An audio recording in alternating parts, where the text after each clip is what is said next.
तब्येत बिघडली त्याच्यामुळे तिला अचानक दवाखान्यात नेतात होळीच्या दिवस. चला ते बॉल घे ना सोनू. श्री कसा बाजार भरला ग. काय खाताय काय मोबाईल दुरुस्त करू. बसलोय तेवढं ऊन नाही पण पहाडात असं आहे वातावरण. अरे बाळा पोट दुखत. श्रीला डायरिया झाला, संडास झाली 2-3 वेळ. आता पाहूया. डॉक्टर म्हणे का जर खूपच हे वाटलं खराब तर ॲडमिट करा बोललं. पाहूया. सध्या ती बरी आहे, पाहू काय होते ते. तिथं बसून आहे तू.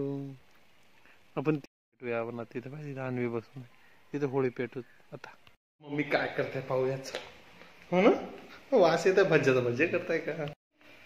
श्री लढत आहे तिची मम्मी तिला सांभाळताय. चला आपण भजे करूया. तर तिचा बाकीचा स्वयंपाक झालाय, सर्वच भजे राहिले. चला तर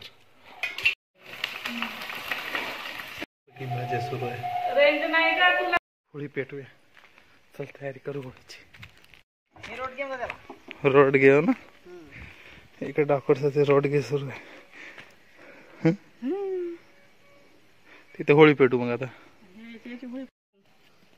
पाहिजे कसे झाले रोडगे श्री. या भागात होळी विशेषतः आदिवासीचा मूळ सण आहे. तुम्हाला आवाज येत असेल. आणि विशेष म्हणजे रात्रभर हे लोक नाचतात आणि सर्वात मोठा हा त्योहार किंवा सण म्हटला जातो.